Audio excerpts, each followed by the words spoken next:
Ashley Bach searched her whole life for recognition of the harm suffered after she was taken from her mother at birth. My biological family tried to adopt me and bring me home, and they were denied because of the lack of resources on reserves. No amount of money can change the past, but she's hopeful it can make some difference for the future. Compensation will enable people to address their own needs and do what they need to reconnect and do what they need to not just survive but thrive. The federal government is offering $40 billion, the largest ever proposed class action settlement in Canada. Historic injustices require historic reparations. $20 billion to compensate First Nations children on reserve and in the Yukon, removed from their homes over the past 31 years.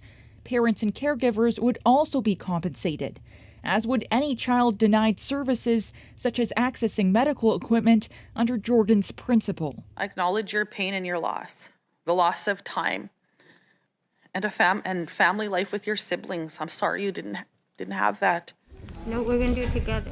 The remaining $20 billion is for long-term reform, including an independent review of Indigenous Services Canada and support for youth aging out of care. Youth in care have been courageously advocating for decades to say, you know what, when we turn 18, don't just turn us out onto the streets. The tentative deal could end a 15-year legal battle. Once finalized, the government says it will drop an appeal of a federal court ruling upholding a landmark Canadian Human Rights Tribunal order. It called on the government to pay $40,000 to each affected First Nations child and caregiver. This sets the foundation nicely to end the discrimination and racism. Okay, so Olivia, under this deal, how much is each affected First Nations child and family expected to get?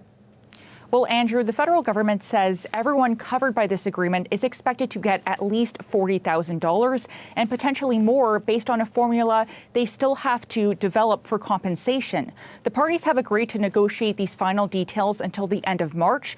Then the agreement has to go before the Canadian Human Rights Tribunal and federal court for final approval. The parties are hopeful this will all be sorted out by the end of this year so compensation can start flowing to an estimated 200,000 people. Okay. Olivia, thank you. You're welcome.